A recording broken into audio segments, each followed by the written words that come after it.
తాకట్లో ఉన్న మీ బంగారాన్ని విడిపించి ఆ రోజు ఆన్లైన్ రేటుకి కొంటాం. Sharma gold company.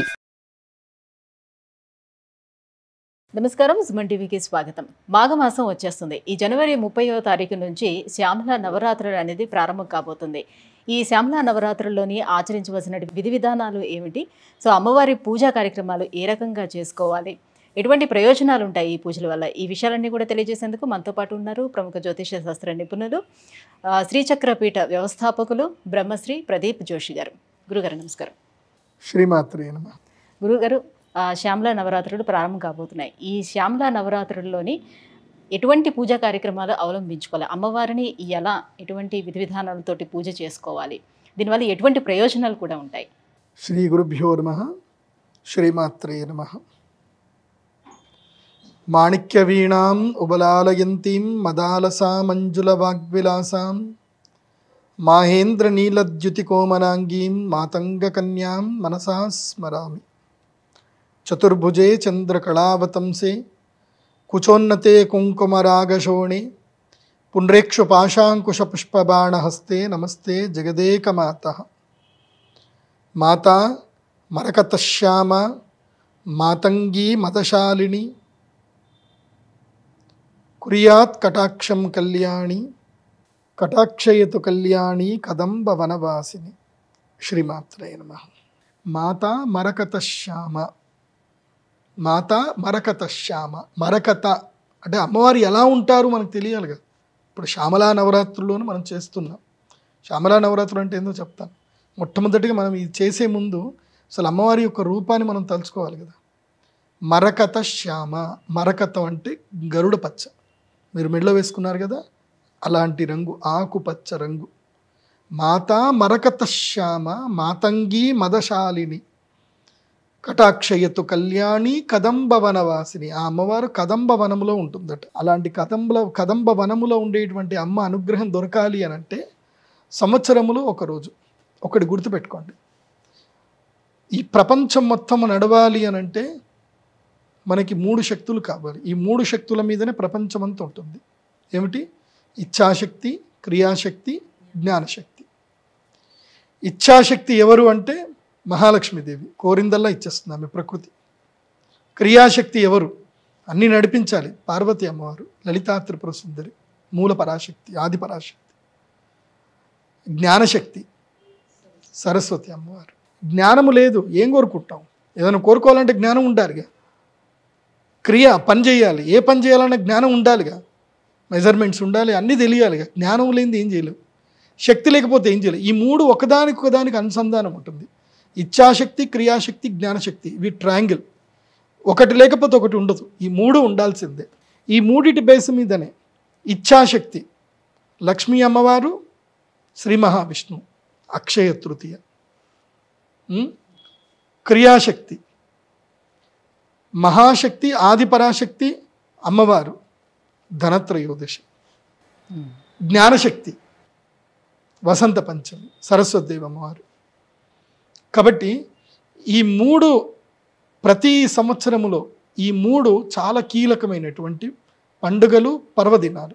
ఈ 3 ఎవరు మిస్ చేసుకోవద్దు. ఈ 3 రోజులు హాలిడే తీసుకోవాలి. దైవ సన్నిధానంలో ఉండాలి, యజ్ఞ యాగాదుల్లో ఉండాలి, అనుష్ఠానంలో ఉండాలి. అయితే మనిషికి ఒక స్టేజ్ వస్తుంది. అందరూ ఈజీగా నవరాత్రులకు వెళ్ళాలి అంటే అందరి వల్ల కాదు. అందరికీ ఆ సంకల్పం అనేది రాదు, మనసు అక్కడ పోయిపోదు. దిక్కుమాలిన పని కావాలంటే ఏళ్ళ తరబడి చేస్తారు.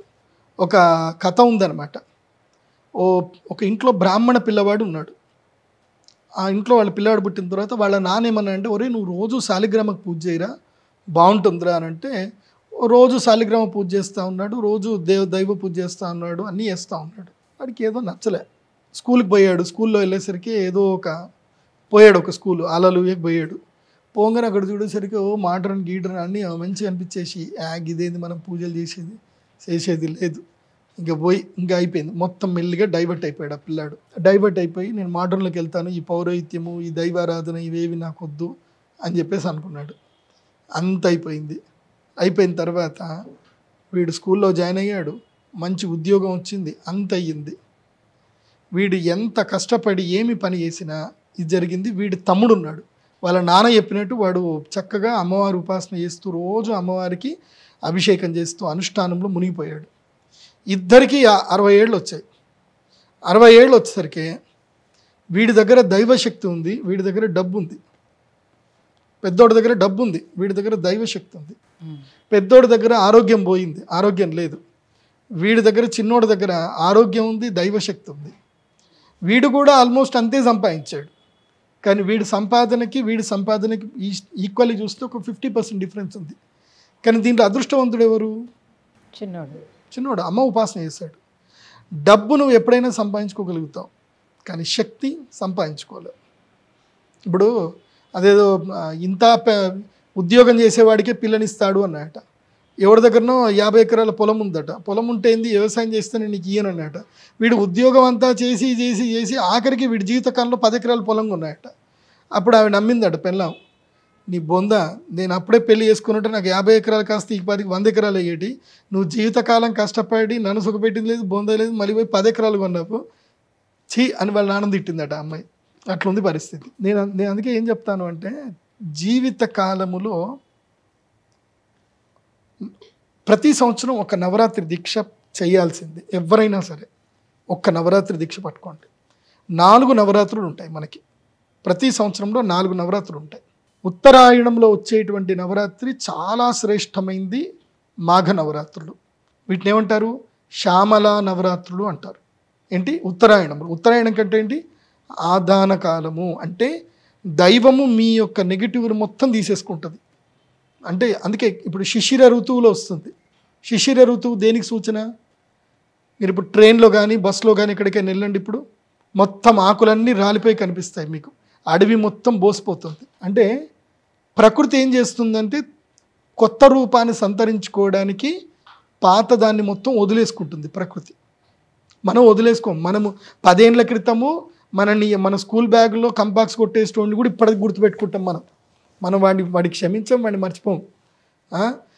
మన ఇంటి పక్కన ఉన్నోటోడు ఎవడైనా ఏదైనా చేస్తే అది మర్చిపోం, అదే గుర్తుపెట్టుకుంటాం. మీ ఆవిడ కట్నం తీసుకొని రాలేకపోతే ఇప్పటికి పెళ్ళై 25 ఏళ్ళు అయినా, 2 పిల్లల్ని కనిపెట్టినా, రోజు భోజనం పెట్టినా సరే, ఆ రోజు పెళ్లిలో సదవింపు లోపల 10 లక్షల కట్నం ఇస్తాను ఇప్పటిదాకా మీ నాన్న ఇవ్వలే. 25 ఏళ్ళకి ఇదే మొత్తుకుంటూనే ఉంటారు. అది ఆయన అంటూ ఉంటాడు, ఈమె వింటూ ఉంటుంది అనమాట. ఇవన్నీ జరుగుతూ ఉంటాయి ప్రపంచంలో. ప్రకృతి మనకేం నేర్పిస్తుందంటే సంవత్సరము నువ్వు అన్నీ వదిలేసుకోవాలి. ఏం వదిలేసుకోవాలి? చెడు జ్ఞాపకాలు వదిలేసుకోవాలి, చెడు ఆలోచనలు వదిలేసుకోవాలి, కర్మఫలాలు వదిలేసుకోవాలి. అందుకే ఈ మాఘమాసం శ్యామలాదేవి అమ్మవారు జ్ఞానసిద్ధి కలిగిస్తుంది. నువ్వు దేన్నైనా వదులుకుంటేనే కదా నీకు జ్ఞానం వచ్చేది. నువ్వు వదులుకోకపోతే జ్ఞానం ఎక్కడికి వస్తుంది? ఇప్పుడు నువ్వు ఎవడి మీదైనా శత్రుత్వం పెట్టుకుంటూ ఉన్నావు, కోపంతో ఉన్నావు. ఆ కోపంతో నువ్వు ఏదైనా బైహార్ట్ చేయి, నోటికి వస్తుందా? రాదు. నువ్వు ప్లెజెంట్ ఆఫ్ మైండ్ ఉండి నువ్వు గివప్ చేస్తేనే నీకు ఏదైనా కొత్తది వస్తుంది. ఈ బ్రెయిన్లో ఏం తీసేయాలి అవన్నీ తీసేయాలి. ఒక్కటి బాగా గుర్తుపెట్టుకోండి. ఎందుకోసం అంటే ఈ నవరాత్రులు నేను చెప్పాలంటే ఇది ఈ లాజిక్ మీరు అర్థం చేసుకోవాలి. మనము ప్రతిరోజు మన ఇంట్లో చెత్తనంతా కూడా బయట పాడేస్తామా, ఇంట్లో ఉంచుకుంటామా? బయట పాడేస్తాం. అట్లాగే ఈ మైండ్లో చెత్త ఏమైనా ఉంటే దాన్ని మొత్తం తీసేయాలి. ప్రతిరోజు పడుకునే ముందు ఏం చేయాలంటే, దేనివల్ల అయితే నాకు సుఖం పోతుందో, దేనివల్ల అయితే నేను నవ్వలేకపోతున్నానో, దేనివల్ల అయితే నాకు ఆనందం లేదో దాన్ని నేను మర్చిపోతా, దాన్ని నేను వదిలేస్తా అని అనుకుంటేనే నీ జీవితంలో నువ్వు భవిష్యత్తుని ఎంజాయ్ చేయగలుగుతావు, ప్రస్తుతాన్ని ఎంజాయ్ చేయగలుగుతావు. ఓకే, దీన్నే ఎవడో జెన్ థియరీ అని పెట్టుకున్నాయట మధ్యలో ఒక్కొక్కడు. ఇవే ఆల్రెడీ మనకు అమ్మవారు చెప్పింది ఇది. అందుకే శ్యామల నవరాత్రులు చేయాలంటే ఫస్ట్ ఈ మెంటాలిటీ లోపలికి రండి, గీవప్ చేసుకోండి. గీవప్ చేసుకుంటే తప్ప రాజశ్యామలాదేవి అనుగ్రహం ఇవ్వదు. ఏం గీవప్ చేసుకోవాలి? Bad memories. బ్యాడ్ అనేది దేనివల్ల అయితే నీకు దుఃఖం కలుగుతుందో దాన్ని ఫస్ట్ గీవప్ చేసుకో. మెయిన్గా మెమొరీస్ అన్ని దూరం చేసుకో. తర్వాత ఈ శిశిర ఋతువుల్లో నవరాత్రులు చేయాలి. మాఘ నవరాత్రులు, తర్వాత వచ్చేది చైత్ర నవరాత్రులు. మాఘ నవరాత్రులు, గుప్త నవరాత్రులు. ఇవి రహస్యంగా చేసుకోవాలి, ఎవరికి చెప్పకూడదు, దీన్ని సెలబ్రేట్ కూడా చేయకూడదు. అర్థమవుతుందా? అందరినీ పిలిచి నేను నవరాత్రులు చేసిన, ఇది చేస్తున్నా, ఉద్యాపన చేస్తున్నా, ఇవేవి చెప్పొద్దు. నీ గురువుకి తప్ప, నీకు తప్ప నువ్వు చేస్తున్న నవరాత్రి ఉపాసన ఎవ్వరికీ తెలియకూడదు. మాఘ నవరాత్రి, అందుకే గుప్త నవరాత్రులు అంటారు మాఘ. ఈ నవరాత్రులు మీరు దేవస్థానంలో అయినా చేసుకోవచ్చు, ఇంట్లో అయినా చేసుకోవచ్చు. రాజమాతంగి రాజశ్యామల నవరాత్రులు అంటారు. ఇది చేసుకోవాలి అనంటే ఈ ప్రతిపద అమావాస్య రోజు నదీ స్నానం చేయాలి. మౌని అమావాస్య రోజు నదీ స్నానం చేయాలి. అదే రోజు మీరు గ్రీన్ కలర్ వస్త్రధారణ చేసుకోవాలి. గ్రీన్ లేకపోతే తెలుపు, కానీ గ్రీన్ కట్టుకుంటేనే మంచిది. గ్రీన్ కలర్ వస్త్రధారణ చేయాలి. వస్త్రధారణ చేసుకుంటే మంచిది. అంటే ఈ 9 రోజులు గ్రీన్ కలర్ మెయింటైన్. అదేంటి గురుగారు ఎవరికి చెప్పొద్దు అన్నారు, మళ్ళీ గ్రీన్ కలర్ కట్టుకుంటే అందరికీ తెలిసిపోతుంది కదా గురుగారు అని అనుకుంటారేమో. అందుకే నువ్వు వస్త్రధారణ చేస్తే దేవాలయంలో ఉండాలి. నువ్వు ఇంట్లో ఉండి చేస్తుంటే ఎక్కడికి వెళ్ళకూడదు ఈ నవరాత్రులు చేస్తే. ఒకవేళ గనక గుప్త నవరాత్రులు చేయాలి, రెగ్యులర్ వర్కౌట్ చేసుకోవాలి, మాతంగి మాల ఒకటి వేసుకొని చేసుకుంటే సరిపోతుంది. చెప్పులు మాత్రం వేసుకోకండి. ఓకే, ఒకవేళ గ్రీన్ కలర్ వేసుకున్నా వేసుకోండి, ఏదో అమ్మవారి ఉపాసన చేస్తున్నా అని చెప్పండి. కానీ శ్యామల నవరాత్రులను మాత్రం శ్యామల మంత్రం, ఈ మంత్రం చదువుతున్నాను ఎవరికి చెప్పకూడదు. మంత్రము ఏం చదువుతున్నామో, మన కోరిక ఏమిటో మనం ఎవరికైనా చెప్తే అది నీరు గారిపోతుంది. గుర్తుపెట్టుకోండి, మనం ఏదైతే చేయబోతున్నామో, మనం దేన్నైతే కాంక్షించబోతున్నామో ఆ కోరిక, దైవానికి మనం పెట్టుకునే సంకల్పం ఎవరికి చెప్పకూడదు. చెప్తే నీరు గారిపోతుంది. గుర్తుపెట్టుకోండి. అందుకే ఎవరికి చెప్పొద్దన్న, లేదంటే మీరు అది ఫాలో అవుతారంటే హ్యాపీ. సో దీక్షధారణ తీసుకోవాలి, మాతంగి మాలను ధరించాలి. మాతంగి మాల మేడం గారి మెడలో ఉంది చూడండి, అదే మాతంగి మాలను ధరించాలి. ధరించి శ్యామలా దండకం చదవడం ప్రారంభం చేయాలి. సంకల్పం చేసుకోవాలి. ఒక చౌక్పీట వేసుకోవాలి, చౌక్పీట కలశం పెట్టుకోవాలి, బియ్యం వేయాలి, తమలపాకులు పెట్టాలి, పండ్లు పెట్టుకోవాలి, అన్ని పెట్టుకోవాలి. సరస్వతి పూజ, గౌరీ గణపతి పూజ, నవగ్రహ అష్టదిక్పాల పూజ చేసుకొని సరస్వతి అమ్మవారిని శ్రీచక్ర రూపంలో పూజ చేసుకోవాలి. శ్రీచక్రమే అమ్మవారికి విగ్రహారాధన ఏం లేదు, శ్రీచక్రమే అమ్మవారు. కాబట్టి శ్రీచక్ర స్ఫటికలింగము కానీ శ్రీచక్రం కానీ పెట్టుకోవాలి. ఈ అయ్యప్ప దీక్ష ఉన్నట్టే ఉంటుంది, ఆల్మోస్ట్ ఇవన్నీ కూడా ఉంటుంది. ఇది శ్రీచక్ర స్ఫటికలింగానికి అభిషేకం చేసుకోవాలి. ఇక్కడ అమ్మవారి యొక్క మూలమంత్రం ఉపదేశం తీసుకోవాలి. మూలమంత్రం ఉంటుంది. అయితే షోడశి మంత్రం కానీ, లేదంటే శ్రీమాతృ మంత్రం కానీ, ఏదైనా మంత్రము శ్రీ విద్యోపాసకు దగ్గరికి వెళ్ళి ఉపదేశం తీసుకోవాలి.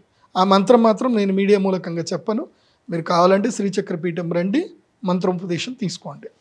కానీ ఎవరైనా శ్రీ విద్యోపాసకుల దగ్గరికి వెళ్ళి మీ కుడి చెవి అప్పచెప్పి గురుదక్షిణ ఇచ్చి చెప్పించుకోవాలి మంత్రోపదేశం.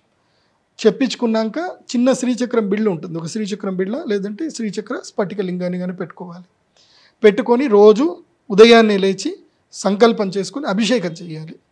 మీకు ఏ మంత్రం రాకపోయినా ఒక మంత్రం నేను చెప్తాను, అది చాలా శ్రేష్టమైన మంత్రం. అదేమిటి అంటే శ్రీమాత్రే నమః. లలితా సహస్రనామం చెప్పారు, విష్ణునామము కన్నా శివనామం గొప్పది, శివనామం కన్నా దేవీనామం గొప్పది, ఈ 3 నామాల కన్నా శ్రీమాతృనామం గొప్పది అని లలితా సహస్రనామంలో హయగ్రీవుల వారు అగస్త్యునికి చెప్పారు. ఇది నేను చెప్తాను మాట కాదు. ముఖ్యం శ్రీమాతృనామేతి. ఆ ముఖ్యమైనటువంటి శ్రీమాతృనామం అందరికీ తెలియదు దాని యొక్క శక్తి ఏందో. శ్రీమాత్రే నమః ఈ మంత్రము చదువుతూ శ్రీచక్ర స్ఫటికలింగానికి అభిషేకం చేయండి. శ్రీచక్రానికి అభిషేకం చేయాలి. అభిషేకం చేసి ఆ నీటిని ప్రసాదంగా స్వీకరించాలి. ఈ అభిషేకం అయిన తర్వాత అర్చన చేయాలి. ఏది పుష్పాలతోటి కానీ అక్షంతలతోటి కానీ అర్చన చేయాలి. అర్చన చేసేటప్పుడు అందరూ అష్టోత్తరాలు చెప్తారు. కానీ శ్యామల అమ్మవారికి ఇష్టమైన అష్టోత్తరం ఏందో తెలుసా? ఇష్టమైన స్తోత్రం ఏందో తెలుసా? శ్యామలా దండకం. ఆ అమ్మవారిని పొగుడుతూ ఉంటే ఆనందపడుతూ ఉంటుంది. పువ్వులు వేసుకుంటూ అమ్మవారిని పొగడాలి. ఇది జయ జయ జనని సుధా సముద్రాంతర హృద్యన్ మణిద్వీప సంరూఢ బిల్వాటవీ మధ్య కల్పద్రుమ కల్ప కాదంబ కాంతారవాస ప్రియే కృత్తివాస ప్రియే సర్వలోకప్రియే సాదరారబ్ధ సంగీత సంభావన సంభ్రమాలోల నీపస్రగాబద్ధ చూలీ సనాతత్రికే సానుమత్పుత్రికే శేఖరీభూత శీతాంశు రేఖామయూఖావళి బద్ధ సుస్నిగ్ధ నీలాలక శ్రేణి శృంగారితే లోక సంభావితే కామలీలాదను సన్నిబభ్రులతా పుష్ప సందోహ సందేహ కృలోచనే వాక్సుదాసేచనే చారు గోరోచన పంక కేళీలలామాభిరామే సురామే రమే పురుల సద్వాలికా మౌక్తిక శ్రేణికా చంద్రికా మండలోద్భాసి లావణ్య గండస్థలన్యస్త కస్తూరికా పత్ర రేఖా సముద్భూత సౌరభ్య సంభ్రాంత బృంగాంగనా గీత సాంద్రీభవన్ మంద్రతంత్రీశ్వరే సుస్వరే భాస్వరే వల్లకీ వాదన ప్రక్రియాలోల తాళీదళాబద్ధ తాటంక శోభాన్వితే. ఇలా అమ్మవారి మంత్రం ఇలా అనర్గళంగా చదవడం నేర్చుకోవాలి. ఈ నవరాత్రుల్లో నేర్చుకోవాలి. కంటిన్యూగా చదవాలి. సంవత్సరం పాటు కంటిన్యూగా ప్రతిరోజు చదవాలి. ఇలా మీరు కంటిన్యూగా సంవత్సరం చదివి ప్రతి సంవత్సరము శ్యామలా నవరాత్రులు చేస్తూ వెళ్ళారనుకోండి, మీరు అమ్మవారి కంట్రోల్లోకి వెళ్ళిపోతారు. లైక్ రాష్ట్రపతి భవన్లో పర్మనెంట్ జాబ్ దొరికితే ఎట్లా ఉంటుంది మనకి, అంటే నెలకి వెళ్ళి జస్ట్ అక్కడ కూర్చుంటే చాలు, మనకి నెలకు 3 లక్షల రూపాయలు శాలరీ వస్తుంది అన్నట్టు.